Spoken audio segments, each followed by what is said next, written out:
Boa noite, queridos irmãos e irmãs que se unem conosco neste trabalho do Evangelho no Lar da Casa Espírita Eulália Nogueira. Ao iniciarmos este trabalho, pedimos assistência espiritual para este momento, que possamos estar sendo envolvidos por fluidos benéficos, fluidos de paz, de luz, de muita sabedoria, equilíbrio e bom senso, para que possamos realizar uma boa interpretação do texto previsto para a noite de hoje.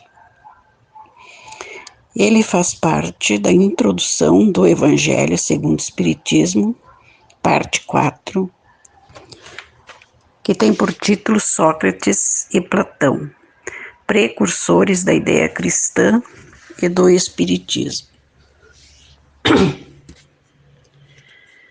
Do fato de haver Jesus conhecido a seita dos essênios, fora errôneo concluir-se que a sua doutrina auriu a ele dessa seita, e que se houvera vivido noutro meio, teria professado outros princípios. As grandes ideias jamais irrompem de súbito. As que assentam sobre a verdade sempre têm precursores que lhes preparam parcialmente os caminhos. Depois, em chegado o tempo, envia Deus um homem com a missão de resumir, coordenar e completar os elementos esparsos, de reuni-los em corpo de doutrina. Desse modo, não surgindo bruscamente, a ideia, ao aparecer, encontra espíritos dispostos a aceitá-la. Tal o que se deu com a ideia cristã, que foi pressentida muitos séculos antes de Jesus e dos essênios, tendo por principais precursores Sócrates e Platão. Sócrates, como o Cristo, nada escreveu, ou pelo menos nenhum escrito deixou. Como o Cristo, teve a morte dos criminosos, vítima do fanatismo, por haver atacado as crenças que encontrara e colocado a virtude real acima da hipocrisia e do simulacro das formas. Por haver, numa palavra, combatido os preconceitos religiosos.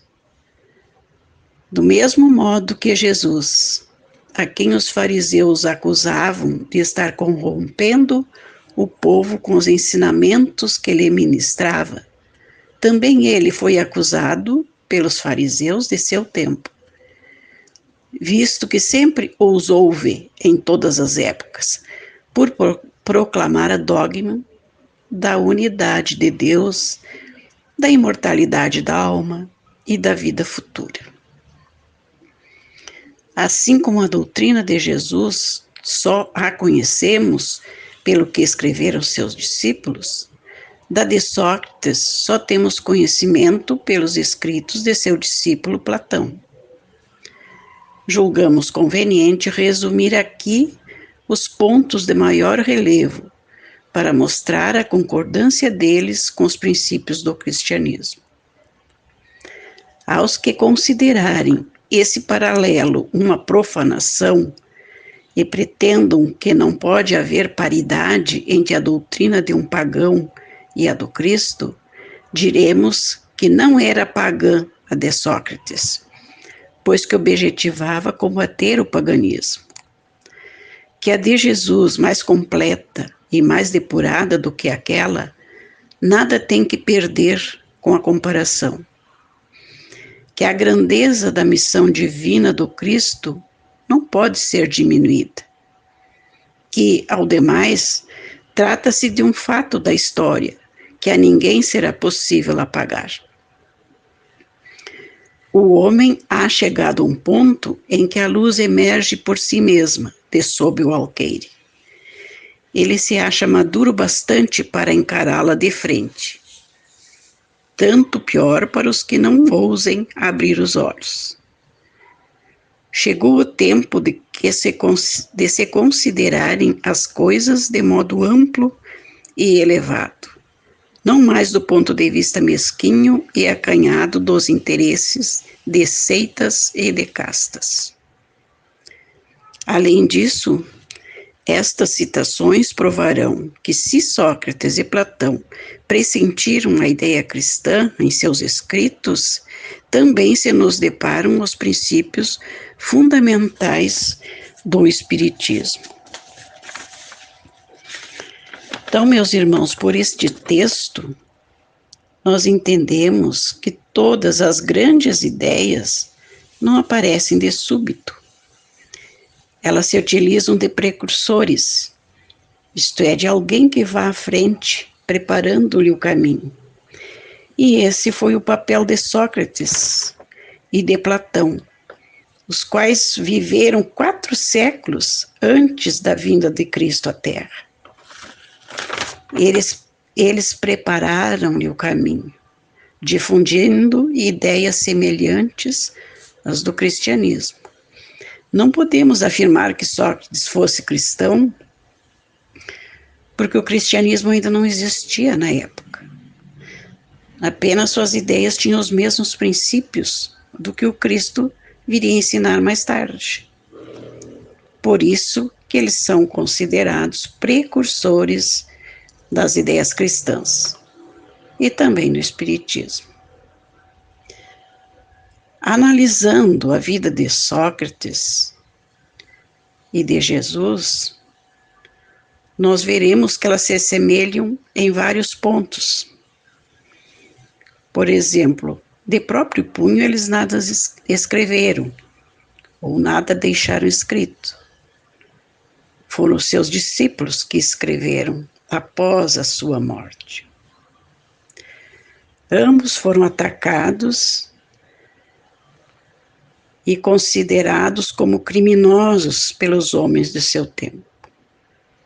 Por quê? Porque eles pregavam ideias diferentes, ideias inovadoras,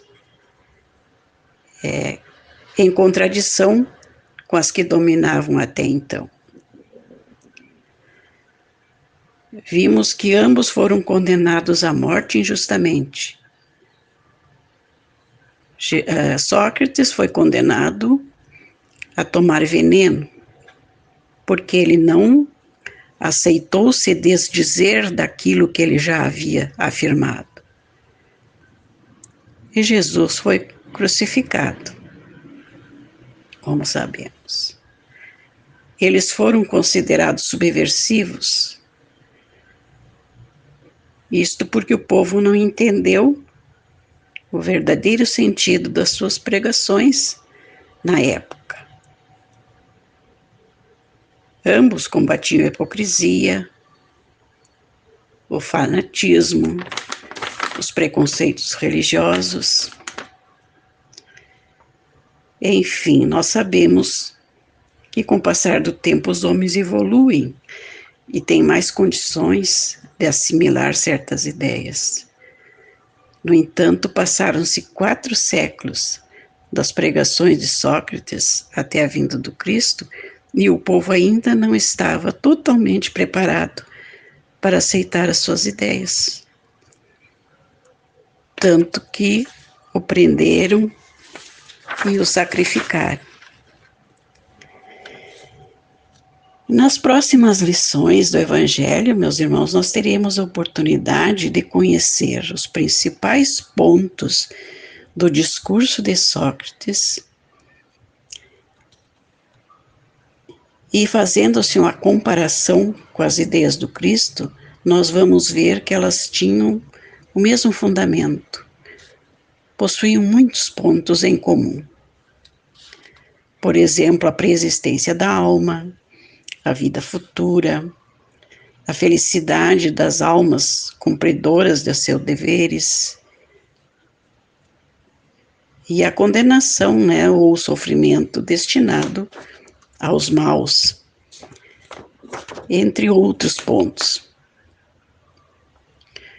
E agora, queridos irmãos, para encerrar, nós vamos pedir a Deus, a Jesus e a espiritualidade amiga, que nos ampare sempre, que nos dê o discernimento do que é certo e do que é errado, que nos indique o caminho do bem, que nos dê a coragem para enfrentarmos as nossas dificuldades com fé, que nos dê a sabedoria nas nossas tomadas de decisões, nos dê a paciência, a tolerância diante das adversidades e que tenhamos sempre a presença de nosso anjo guardião a nos proteger e a nos guiar. Pedimos ainda por todos aqueles que estão listados em nossos cadernos de radiações. Pedimos pelos doentes, pelos sofredores, em geral, para que eles sejam atendidos de acordo com o merecimento de cada um. Neste final de trabalho, pedimos pela paz no mundo e pedimos em especial pela nossa pátria, que aqui, pelas vibrações de amor de seus habitantes, ela possa manter-se em paz, com a proteção especial que temos de nosso irmão Jesus Cristo. Pedimos pelos nossos familiares, pela paz em nossos lares, para que haja um entendimento entre as famílias, na sociedade e entre os povos em geral. Pedimos ainda pelas nossas águas, que elas sejam tratadas de acordo com a necessidade de cada um de nós, para que elas sejam o nosso medicamento. Aquele medicamento que irá nos tornar imunes às doenças e fortalecidos, tanto física como espiritualmente. E assim nos despedimos por hoje, irmãos, desejando a todos muita paz, muita luz e a firmeza da nossa fé na doutrina que abraçamos. Que assim seja.